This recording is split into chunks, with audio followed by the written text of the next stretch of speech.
हमारे Radhe Krishna shorts channel को जरूर सब्सक्राइब करें और हमारे चैनल से जुड़े रहें।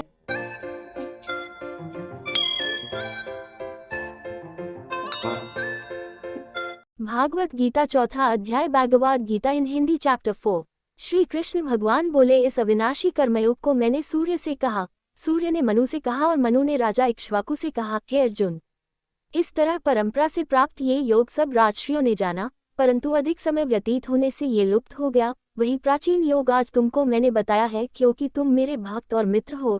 ये योग्य रहस्य अति उत्तम है। अर्जुन कहने लगे, आपका जन्म तो अभी हुआ है और सूर्य का जन्म बहुत दिन पहले हुआ था।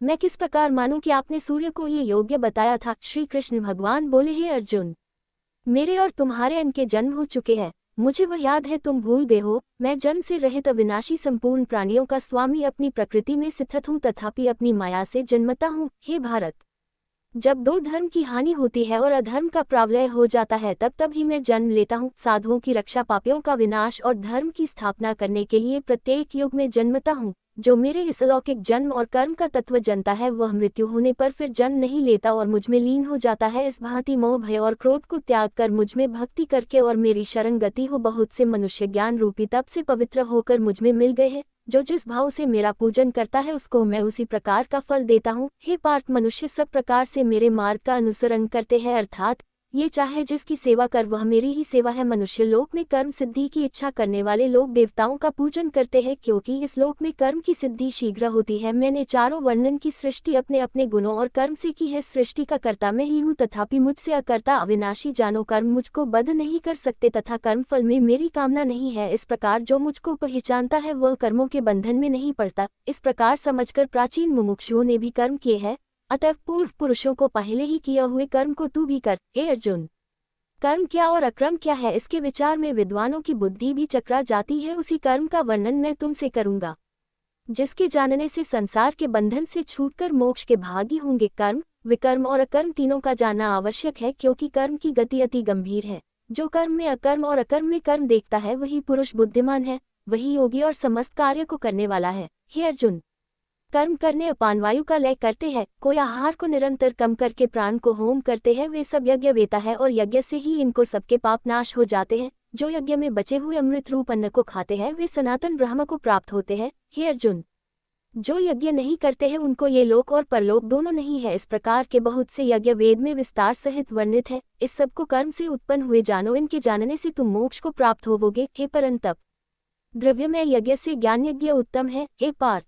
फल सहित सब कर्म ज्ञान में ही समाप्त हो जाते हैं, सो उस ज्ञान यज्ञ का तत्वदर्शी और ज्ञानी लोग तुमको उपदेश करेंगे। इसलिए तुम उनकी सेवा करना और उनको विनय पूर्वक प्रश्न करके ज्ञान यज्ञ जानना। इस ज्ञान को लाभ करके तुमको ऐसा मोह फिर नहीं होगा। इसी ज्ञान से समस्त प्राणियों से भी अधिक पाप करने वाले हो तो भी ज्ञान रूपी नौक से ही सब पाप रूपी समुद्र को पार कर जाओगे। हे अर्जुन, जिस प्रकार प्रज्वलित अग्नि सब कर्मों को भस्म कर डालती है, इस लोक में ज्ञान के सामान पवित्र और कुछ भी नहीं है। ये ब्रह्म बहुत काल पर्यंत कर्म योग से सिद्ध हुए पुरुषों को अपने आप ही प्राप्त होता है। जो श्रद्धावान पुरुष इंद्रियों को जीतकर ब्रह्म ज्ञान में लगा रहता है, वह ज्ञान को प्राप्त करता है और ज्ञान को पाकर अल्प समय में शांति को पा जाता है। अज्ञानी, श्रद्धा रहित और जिनके मन में संदेह है, ऐसे जो पुरुष है वह नष्ट हो जाते हैं। जिसका मन सदा संयमहीन रहता है, उनको ये लोक परलोक और सुख कुछ भी प्राप्त नहीं होता। जिसने परमेश्वर का आराधन और निष्काम कर्म योग के आश्रय से कर्म बंधन त्याग दिए हैं और ज्ञान से जिसके सब संदेह दूर हो गए हैं, हे अर्जुन, उस आत्मज्ञानी पुरुष को कर्म नहीं बांधता। हे अर्जुन, अतः वह ज्ञान से उत्पन्न हुए चित्त के इस संशय को ज्ञान रूपी तलवार से काटकर मेरे बताए हुए कर्म योग को करने के लिए प्रस्तुत हो जाओ। भागवत गीता चौथा अध्याय इति। चौथा अध्याय का महात्म्य। भगवान बोले, हे लक्ष्मी, जो पुरुष श्री गीता जी का पाठ करता है और उनके स्पर्श मात्र से अधम देह से छूटकर पुरुष विवेक को प्राप्त होता है। लक्ष्मी जी ने पूछा, हे महाराज, श्री गीता जी के पाठ करने वाले के साथ छूकर कोई जीव मुक्त भी हुआ है? तब श्री भगवान जी ने कहा, हे लक्ष्मी, तुमको मुक्त हुए की एक पुरातन कथा सुनाता हूँ। भागीरथी श्री गंगा जी के तट पर श्री काशी जी नगर है। वहाँ एक वैष्णव रहता था। वह गंगा जी में स्नान कर श्री गीता जी के चौथे अध्याय का पाठ किया करता था। एक दिन वह साधु वन में गया। वहाँ बेरियों के दो वृक्ष थे, उनकी बड़ी छाया थी। वह साधु वहाँ बैठ गया और बैठते ही उसको निद्रा आ गई। एक बेरी से उसके पाँव और दूसरी के साथ सिर लग गया। वह दोनों बेरियां आपस में काम कर पृथ्वी पर गिर पड़ी, पते उनके सूख गए। परमेश्वर के करने से वह दोनों बेरियां ब्राह्मण के घर जा पुत्रियां हुई। हे लक्ष्मी जी, बड़े उग्र फल दान करो जिसको पाकर हम देव देही पाकर सुखी होवे। तब उस तपस्वी ने चौथे अध्याय के पद का फल दिया देते ही उनको कहा कि तुम आवागमन से छूट जावो। इतना कहते ही आकाश से विमान आए, उन दोनों देही पाकर बैकुंठ को गमन किया। फिर तपस्वी ने कहा, मैं नहीं जानता था कि श्री गीता जी के चौथे अध्याय का ऐसा महात्म्य है। वचन कर्म कर नित्य प्रतिपाठ करने लगा। तब श्री नारायण जी ने कहा, हे लक्ष्मी, ये चौथे अध्याय का महात्म्य है जो तुमको सुनाया है। देखने के लिए धन्यवाद। लाइक, सब्सक्राइब, शेयर और सहयोग करें।